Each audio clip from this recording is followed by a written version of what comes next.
everyone, it's Paige. Welcome back to my channel. Today's video, after what seems like forever, is a book shopping video. This book shopping video is actually a little bit unique because I went to my kind of local Goodwill Outlet Store, and if you have never been to a outlet store, basically you go in, you grab a cart usually, and there are like 7 rows, I think.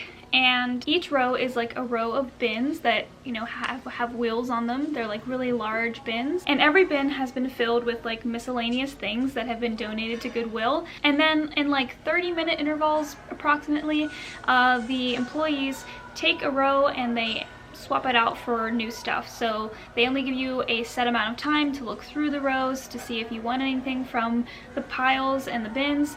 And then, you know, after those 30 or so minutes are up, they take them back and they bring out new stuff. It was a very interesting experience, and I do have 9 books to show you today, along with something kind of random and just really cute that isn't necessarily a novel, but it is a book. So without further ado, since you have now seen the experience, it's time to get on with the haul. Since it isn't a novel, I'll show you this first. So as I was looking through, I found this really adorable journal. And it has a classic piece of art on it. It's very small. It's a pocket-sized kind of journal. And it caught my eye immediately, obviously because it is metallic, but also because, you know, I recognized the art. But, you know, when you open it up, it is a notebook. So you can take notes and to-do lists and anything else you want to put in here, maybe even little sketches. I just thought it was so cute. I looked at it and I just fell in love with it immediately. So that was the journal that I found, and the first book that I found was The Book Thief by Marcus Zusak. Weirdly enough, I just didn't own a copy of this. I have never read it before.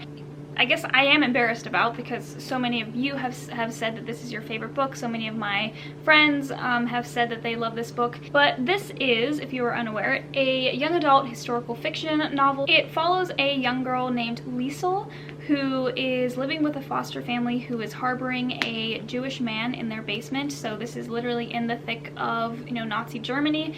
And one day she finds a book buried in the snow, and at this time, books that were considered inappropriate, I guess, for like this idealistic Nazi Germany were burned and prohibited. But she finds this book and she keeps it, and thus starts a tradition or a trend of her stealing books. I do find myself really liking books set during World War II because of just the emotional impact of them. So I am looking forward to reading this, although I feel like it is going to be pretty sad. Either way, I will let you know what I think of it when I finally get to it. And the next book I got is Eon by Alison Goodman. I have heard people rave about this book for years, and I actually have this on my TBR, and I found this, and of course I picked it up right away. It's in great condition. This is about a 16-year-old girl named Iona. As a woman, she is technically forbidden from practicing and studying magic, but she wants to become an apprentice to one of the 12 energy dragons. So to do that, she has to pretend that she is a 12-year-old boy. Otherwise, she could very well be executed for practicing magic as a woman. I like that they're hinting at a strong female protagonist who is in a very sexist, patriarchal kind of world. And that way, it kind of reminds me of Renee Audier's Flame in the Mist. So considering how much I liked that book, I do have high hopes for this one, especially considering how many people do actually love this series. Moving right along, the next book I found, and was in the same like weird pile of good books, was Seraphina by Rachel Hartman. I've heard this series compared to Naomi Novik's like fantasy retellings, because this is a young adult fantasy series. This is set in a kingdom named Gored, where there are dragons and humans, and they kind of live harmoniously, or at least like on the surface. And one day a new arrival comes to Gored's court, and this is a girl named Seraphina, who is a very talented musician. And after her arrival, one of the royal family is murdered, so she is kind of pulled into this investigation alongside the prince named Lucian, which I'm partial to because obviously Lucian is a character in ACOTAR. This is another just absolutely adored book. Even just looking it up on Goodreads, I found so many wonderful reviews. Also, the cover is really interesting. I don't know if you, I guess I'm just noticing it now that on the camera it's picking up like this metallic rainbow shimmer, which is really, really interesting, very pretty. Anyway, I picked this up because I do not own it, and obviously, like I said, I've heard of it before. So yet another young adult novel that I haven't read and need to. Alright, the next one I'm going to show you, I think it's a book that's kind of caught between young adult and middle grade. I got this because it is in perfect condition, right? And I have a younger cousin who is still in middle school, so I figured maybe, I don't know if I will like it, but I think maybe she will. And that is called The Search for WondLa by Tony DiTerlizzi. DiTerlizzi? I slaughtered that name. I know I did. I'm very sorry. But yeah, I found this, primarily I picked it up because, like I said, it's in perfect condition. Like it honestly looks like no one opened it. And the cover was interesting. The artwork is really phenomenal on the front. So I picked it up, and I did discover that it is kind of middle grade, although sometimes middle grade I can still read without feeling like it's too immature. This is, I guess, kind of like a fantasy mystery novel. What does that mean? I don't know. I do know that there are illustrations in this book, which are really, really cool to me.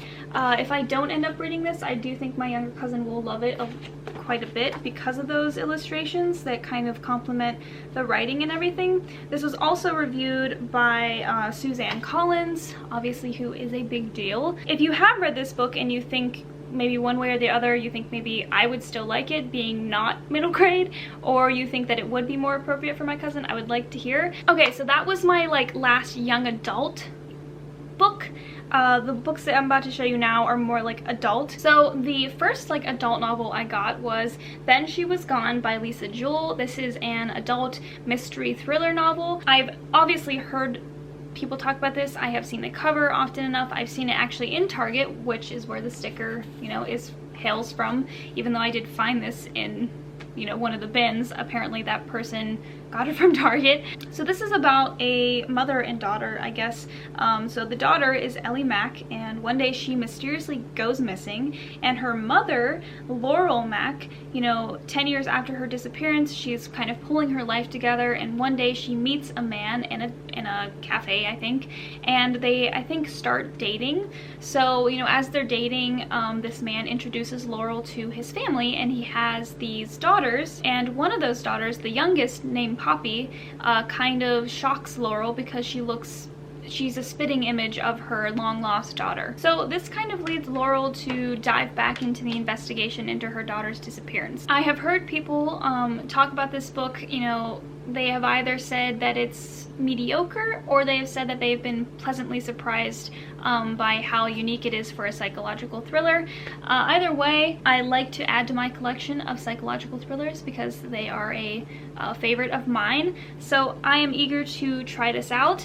But speaking of psychological, mystery thrillers, I also got Something in the Water by Catherine Steadman. So this is kind of about this newlywed couple. They're very much in love, and they go on vacation to Bora Bora. They're having a splendid time, and then they find something in the water. This something in the water apparently leads them to make some really big decisions, like should they tell people about what they found in the water, or should they keep it secret, or I don't know. You'd have to know what was in the water to know why they made the decisions that they made. I think it'll be fun to sort of venture to Bora Bora in this book. Will I get to this soon? I don't know, probably not, unless I get on a kick where I'm just whipping through psychological thrillers and mysteries, which isn't totally, out of the blue for me, but this probably won't be right until I'm in that sort of mood. In the meantime, it will be sitting on my shelf waiting for me. So these next two books I actually found in this kind of mysterious shoebox. It looked like a very old shoebox. And there were a couple other classics in that shoebox as well, but I had copies of the other books in that box, and these are the ones that looked the most interesting to me. First one is On the Road by Jack Kerouac. I was just drawn to this because of the very unusual cover. If you open it up, on the inside there is an inscription on the top. So that inscription says that this belonged to someone named Jim Monroe, and this is the paperback form Columbia, and I think it was published in July 1970. I love books with characters, so Not all books I get have to be in pristine condition, as long as they have something interesting, something unique about them. The pages are obviously pretty brown, and that's perfectly okay with me because the book itself is in perfect condition. None of the pages are bent. The cover is still glossy and nice. Looks like whoever kept it was really, you know, neat with it. I think this will be really fun to carry around with me while I'm reading it because it's so small and kind of like pocket-sized. And this other book I got, which seems to be much newer, but it's still, you know, nice and pocket-sized and cute, is Men Without Women by Ernest Hemingway. I have a very small collection of Hemingway books that are kind of similarly sized. Thought I'd get it. It is very small. It seems like I can probably read this in one sitting, along with the other books that I have of his that are equally small. But those are those two books. I just felt like I had to get them because they had such character, especially this one. I don't know if you agree. Maybe you think it's just kind of like old and not cool, but I thought it was super, super cool. All right, so I only have one more thing to show you, and this is a big boy. And this is the Selected Poems and Tales by Edgar Allan Poe. I have Edgar Allan Poe's works in a more classic format, which I think I showed you before in my bookshelf tour, but I saw this and I wanted it because it is an illustrated, you know, version of his works, and it also has an introduction by Neil Gaiman. It felt like such a great deal because I got it for like 25 cents and it's in great condition. And I just love the fact that the pages are glossy. It's a beautiful book to behold. All of these sketches and illustrations and like different things to like keep you invested in the stories. I love it a lot. And of course I feel like you can never have too much of Edgar Allan Poe. I just have to find a place to put this since it is quite large, but that's kind of the least of my worries. But anyway, all right. It is very, very hot out right now, and I'm feeling that heat right now because I turned off the air conditioning to make this video.